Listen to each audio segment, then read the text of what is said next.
ಸಲ ಕೇಂದ್ರ ಬಜೆಟ್ನಲ್ಲಿ 8% 10% ತನಕ ಏರಿಕೆಯಾಗುವ ಸಾಧ್ಯತೆ ಇದೆ. ಯುದ್ಧದ ಸ್ವರೂಪ ಬದಲಾಗ್ತಾ ಇದೆ. ಡ್ರೋನ್, ಸೈಬರ್ ದಾಳಿ, ಸ್ಪೇಸ್ ಸೆಕ್ಯೂರಿಟಿ ಆಗಿರ್ಬೋದು, ಇವೆಲ್ಲವೂ ಈಗ ದೇಶದ ಭದ್ರತೆಯ ಭಾಗ. ಇದು ಕೇವಲ ಸಂಖ್ಯೆಗಳ ಬಜೆಟ್ ಆಗುತ್ತಾ ಅಥವಾ ಭವಿಷ್ಯ ರೂಪಿಸೋ ತಂತ್ರಾತ್ಮಕ ಬಜೆಟ್ ಆಗುತ್ತೆ? ಇಲ್ಲಿ ರಕ್ಷಣಾ ಬಜೆಟ್ ಅಂದ್ರೆ ಕೇವಲ ಶಸ್ತ್ರಾಸ್ತ್ರಗಳಿಗೆ ಮಾತ್ರ ಸೀಮಿತ ಅಲ್ಲ. ಸರ್ಕಾರ ಹಣ ಹಂಚಿಕೆ ಮಾಡೋದಷ್ಟೇ ಅಲ್ಲದೆ ಭೂಸೇನೆ, ವಾಯುಸೇನೆ ಮತ್ತು ನೌಕಾ ಸೇನೆಗೆ ಸಮನಾಗಿರುವಂತಹ ಅನುದಾನ ಸಿಗೋ ಹಾಗೆ ನೋಡ್ಕೊಳ್ಬೇಕಾಗತ್ತೆ. ಕೇವಲ ಹಣ ಹಂಚಿಕೆಯ ದಾಖಲೆಯಲ್ಲ, ಇದು ದೇಶದ ಭದ್ರತೆಯ ದಿಕ್ಕನ್ನ ತೋರಿಸೋ ನೀತಿ ಪತ್ರವಾಗಿರುತ್ತೆ. ನಮಸ್ಕಾರ ಎಲ್ರಿಗೂ, ಇದು ಒನ್ ಇಂಡಿಯಾ ಕನ್ನಡ. ನಾನು ಪ್ರತಿಮಾ. 2026ರ ಕೇಂದ್ರ ಬಜೆಟ್ ಬಗ್ಗೆ ದೇಶಾದ್ಯಂತ ಭಾರಿ ನಿರೀಕ್ಷೆಗಳಂತೂ ಇದೆ. ಬೆಲೆ ಏರಿಕೆ, ಉದ್ಯೋಗ, ತೆರಿಗೆ ರಿಯಾಯಿತಿ, ಹೀಗೆ ಈ ವಿಚಾರಗಳ ಮಧ್ಯೆ ಈ ಬಜೆಟ್ನಲ್ಲಿ ಹೆಚ್ಚು ಗಮನ ಸೆಳೀತಾ ಇರೋ ಮತ್ತೊಂದು ಪ್ರಮುಖ ವಲಯ ಅಂತ ಅಂದ್ರೆ ಅದು ರಕ್ಷಣಾ ವಲಯ. ದೇಶದ ಭದ್ರತೆ ಹಾಗೆ ಆರ್ಥಿಕತೆಯ ನಡುವಿನ ಮಹತ್ವದ ಸೇತುವೆಯಾಗಿರೋ ರಕ್ಷಣಾ ವಲಯ ಈ ಸಲ ವಿಶೇಷವಾಗಿ ಗಮನ ಸೆಳೀತಾ ಇದೆ. ಪ್ರತಿ ವರ್ಷದಂತೆ ಈ ಸಲನೂ ಕೇಂದ್ರ ಬಜೆಟ್ನಲ್ಲಿ ರಕ್ಷಣಾ ಇಲಾಖೆಗೆ ದೊಡ್ಡ ಮೊತ್ತವನ್ನ ಮೀಸಲಿಡಲಾಗುತ್ತೆ ಅನ್ನೋ ನಿರೀಕ್ಷೆ ಅಂತೂ ಇದೆ. ಇಲ್ಲಿ ಕೆಲವೊಬ್ಬರು ತಜ್ಞರು ಒಂದಷ್ಟು ಅಭಿಪ್ರಾಯಗಳನ್ನ ಕೂಡ ವ್ಯಕ್ತಪಡಿಸಿದ್ದಾರೆ. ಈ ಸಲ ಕೇಂದ್ರ ಬಜೆಟ್ನಲ್ಲಿ 8% 10% ತನಕ ಏರಿಕೆಯಾಗುವ ಸಾಧ್ಯತೆ ಇದೆ ಅಂತ. ಸೊ ಈ ಬಜೆಟ್ ಕೇವಲ ಹಣ ಹಂಚಿಕೆಯ ವಿಷಯ ಮಾತ್ರ ಅಲ್ಲ, ದೇಶದ ಸೈನಿಕರಿಗೆ ಅಗತ್ಯವಾದ ಆಧುನಿಕ ಶಸ್ತ್ರಾಸ್ತ್ರಗಳು, ಡ್ರೋನ್ಗಳು, ರಕ್ಷಣಾ ತಂತ್ರಜ್ಞಾನಗಳು ಭಾರತದಲ್ಲೇ ತಯಾರಾಗಬೇಕು ಅನ್ನೋ ಸರ್ಕಾರದ ದೃಢ ನಿಲುವು ಇದರಲ್ಲಿ ಪ್ರಮುಖ ಅನ್ನಿಸ್ಕೊಳ್ಳುತ್ತೆ. ಆತ್ಮನಿರ್ಭರ ಭಾರತ ಯೋಜನೆಯ ಅಡಿ ದೇಶೀಯ ರಕ್ಷಣಾ ಕಂಪನಿಗಳಿಗೆ ಹೆಚ್ಚಿನ ಅವಕಾಶ ಸಿಗಲಿ ಅನ್ನೋ ಆಶಯ ಕೂಡ ಈ ಬಜೆಟ್ನ ಕೇಂದ್ರ ಬಿಂದು ಅಂತ ಹೇಳಬಹುದು. ಗಡಿಯಲ್ಲಿ ಒಂದಷ್ಟು ಸವಾಲುಗಳಿದೆ, ಅದು ದಿನೇ ದಿನೇ ಜಾಸ್ತಿ ಆಗ್ತಾ ಇದೆ. ಯುದ್ಧದ ಸ್ವರೂಪ ಬದಲಾಗ್ತಾ ಇದೆ. ಡ್ರೋನ್, ಸೈಬರ್ ದಾಳಿ, ಸ್ಪೇಸ್ ಸೆಕ್ಯೂರಿಟಿ ಆಗಿರ್ಬೋದು, ಇವೆಲ್ಲವೂ ಈಗ ದೇಶದ ಭದ್ರತೆಯ ಭಾಗ. ಸೊ ಇಂಥ ಟೈಮ್ನಲ್ಲಿ 2026ರ ಬಜೆಟ್ನಲ್ಲಿ ರಕ್ಷಣಾ ವಲಯಕ್ಕೆ ಎಷ್ಟು ಹಣವನ್ನ ಮೀಸಲಾಗಿಡ್ತಾರೆ, ಯಾವ ಕ್ಷೇತ್ರಗಳಿಗೆ ಆದ್ಯತೆ ಕೊಡ್ತಾರೆ, ಇದು ಕೇವಲ ಸಂಖ್ಯೆಗಳ ಬಜೆಟ್ ಆಗುತ್ತಾ ಅಥವಾ ಭವಿಷ್ಯ ರೂಪಿಸೋ ತಂತ್ರಾತ್ಮಕ ಬಜೆಟ್ ಆಗುತ್ತಾ ಅನ್ನೋದ್ರ ಬಗ್ಗೆ ಒಂದಷ್ಟು ಚರ್ಚೆಗಳಾಗ್ತಾ ಇದೆ. ಈ ತಜ್ಞರು ಒಂದಷ್ಟು ಅಂದಾಜು ಮಾಡಿದ್ದಾರೆ. ಅದ್ರ ಪ್ರಕಾರ ಈ ಸಲ ಬಜೆಟ್ನಲ್ಲಿ ಡ್ರೋನ್ಗಳು, ಸಣ್ಣ ಶಸ್ತ್ರಾಸ್ತ್ರಗಳು, ರಕ್ಷಣಾ ಎಲೆಕ್ಟ್ರಾನಿಕ್ಸ್ ಕ್ಷೇತ್ರಗಳಿಗೆ ಹೆಚ್ಚಿನ ಅನುದಾನ ಸಿಗೋ ಚಾನ್ಸಸ್ ಇದೆ. ಇತ್ತೀಚಿನ ವರ್ಷಗಳಲ್ಲಿ ಯುದ್ಧದ ಸ್ವರೂಪವೇ ಬದಲಾಗಿದ್ದು ತಂತ್ರಜ್ಞಾನ ಆಧಾರಿತ ಯುದ್ಧಕ್ಕೆ ಸರ್ಕಾರ ಹೆಚ್ಚು ಗಮನ ಕೊಡ್ತಾ ಇದೆ.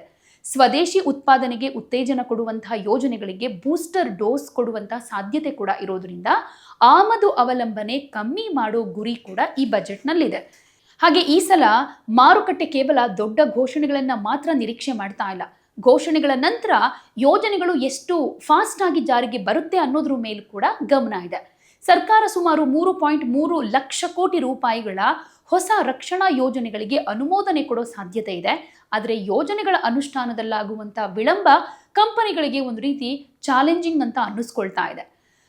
ಕೆಲವರ ಪ್ರಕಾರ ರಕ್ಷಣಾ ಮಂಡಳಿ ಈಗಾಗಲೇ ಅನೇಕ ಯೋಜನೆಗಳಿಗೆ ಅನುಮೋದನೆ ಕೊಟ್ಟಿದೆ, ಆದರೆ ಅವು ಪೇಪರ್ನಿಂದ ಮೈದಾನಕ್ಕೆ ಬರಬೇಕಾಗಿದೆ ಅಂತ. ಅಂದರೆ ಒಂದಷ್ಟು ಯೋಜನೆಗಳು ಘೋಷಣೆ ಆಗುತ್ತೆ, ಆದರೆ ಇಂಪ್ಲಿಮೆಂಟ್ ಆಗೋದಕ್ಕೆ ತುಂಬ ಲೇಟ್ ಆಗುತ್ತೆ, ಅಥವಾ ಕೆಲವೊಂದು ಇಂಪ್ಲಿಮೆಂಟ್ ಆಗೋದೇ ಇಲ್ಲ ಅನ್ನುವಂಥ ಅಸಮಾಧಾನ ಅಂತೂ ಇದ್ದೇ ಇದೆ.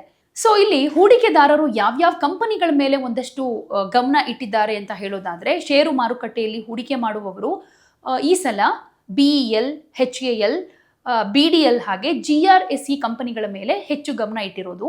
ಈ ಕಂಪನಿಗಳ ಬಳಿ ಈಗಾಗಲೇ ದೊಡ್ಡ ಆರ್ಡರ್ ಬುಕ್ ಇದ್ದು ಬಜೆಟ್ನಲ್ಲಿ ಸಕಾರಾತ್ಮಕ ಘೋಷಣೆಗಳೇನಾದರೂ ಬಂದರೆ ಲಾಭದ ಪ್ರಮಾಣ ಇನ್ನಷ್ಟು ಹೆಚ್ಚಾಗುವ ಚಾನ್ಸಸ್ ಇದೆ. ಇನ್ನು ಇಂದಿನ ಯುದ್ಧ ಕೇವಲ ಗನ್, ಟ್ಯಾಂಕ್ ಮಾತ್ರ ಅಲ್ಲ. ಡ್ರೋನ್ ಯುದ್ಧ, cyber security, artificial intelligence, space defence, ಈ ಎಲ್ಲ ಕ್ಷೇತ್ರಗಳಿಗೆ 2026ರ ಬಜೆಟ್ನಲ್ಲಿ ಹೆಚ್ಚಿನ ಹಣ ಹಂಚಿಕೆಯಾಗುವ ಸಾಧ್ಯತೆಯಂತೂ ಇದೆ.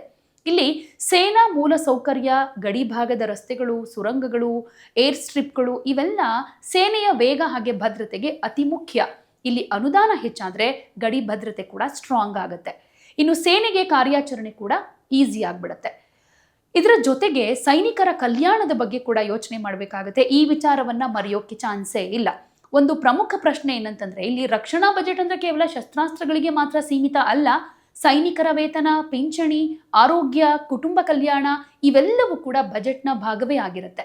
2026ರ ಬಜೆಟ್ನಲ್ಲಿ ಮಾಜಿ ಸೈನಿಕರ ಪಿಂಚಣಿ, ಆರೋಗ್ಯ ಸೌಲಭ್ಯ, ಪುನರ್ವಸತಿ ಯೋಜನೆಗಳಿಗೆ ಸ್ವಲ್ಪ ಹೆಚ್ಚುವರಿ ಗಮನ ಸಿಗಬಹುದು.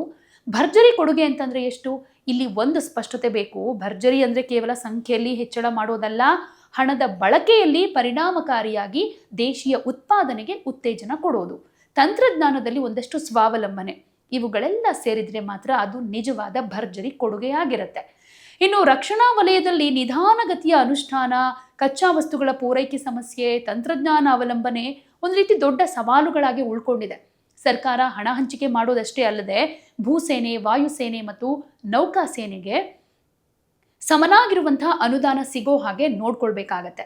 ಒಟ್ನಲ್ಲಿ ಬಜೆಟ್ 2026 ರಕ್ಷಣಾ ವಲಯಕ್ಕೆ ಕೇವಲ ಹಣದ ಪ್ಯಾಕೇಜ್ ಮಾತ್ರ ಅಲ್ಲ, ಬದಲಿಗೆ ದೇಶದ ಭದ್ರತೆ, ಸ್ವದೇಶಿ ಕೈಗಾರಿಕೆ ಮತ್ತು ಹೂಡಿಕೆದಾರರ ಭರವಸೆಯ ಪರೀಕ್ಷೆಯಾಗಿ ಪರಿಣಮಿಸುತ್ತೆ. ಒಟ್ನಲ್ಲಿ 2026 ಕೇಂದ್ರ ಬಜೆಟ್ನಲ್ಲಿ ರಕ್ಷಣಾ ವಲಯಕ್ಕೆ ಗಮನಾರ್ಹ ಅನುದಾನ ಹೆಚ್ಚಳದ ಸಾಧ್ಯತೆಯಂತೂ ಇದೆ. ಕೇವಲ ಹಣ ಹಂಚಿಕೆಯ ದಾಖಲೆಯಲ್ಲ, ಇದು ದೇಶದ ಭದ್ರತೆಯ ದಿಕ್ಕನ್ನು ತೋರಿಸೋ ನೀತಿ ಪತ್ರವಾಗಿರುತ್ತೆ. ರಕ್ಷಣಾ ವಲಯಕ್ಕೆ ಹೆಚ್ಚುವರಿ ಅನುದಾನ ಬಂದ್ರೆ ಅದು ಯುದ್ಧದ ಘೋಷಣೆ ಅಂತಲ್ಲ, ಅದು ಸಿದ್ಧತೆಯ ಸಂದೇಶ ಅಂತಾನು ಹೇಳಬಹುದು. ಸ್ವಾವಲಂಬಿ ಭಾರತ ಹಾಗೆ ಆಧುನಿಕ ಸೇನೆ, ಬಲಿಷ್ಠ ಗಡಿಗಳು ಅನ್ನೋ ಸಂದೇಶವನ್ನ ಕೊಡಬಹುದು. ಸೊ ಈ ಕನಸಿಗೆ ಬಜೆಟ್ ಯಾವ ರೀತಿ ಬಲ ಕೊಡುತ್ತೆ, ಅದು ಬಜೆಟ್ ದಿನ ಗೊತ್ತಾಗುತ್ತೆ. ಸೊ ನಿಮಗೇನಾದರೂ ಈ ವಿಚಾರದ ಬಗ್ಗೆ ಏನಾದರೂ ಅಭಿಪ್ರಾಯವನ್ನು ವ್ಯಕ್ತಪಡಿಸಬೇಕು ಅಂತ ಅಂದರೆ ಕಮೆಂಟ್ ಮೂಲಕ ತಿಳಿಸಿ. ಹಾಗೆ ನಮ್ಮ ಚಾನಲನ್ನು ಇನ್ನೂ ಸಬ್ಸ್ಕ್ರೈಬ್ ಮಾಡಿಲ್ಲ ಅಂದರೆ ಈಗಲೇ ಸಬ್ಸ್ಕ್ರೈಬ್ ಮಾಡಿ.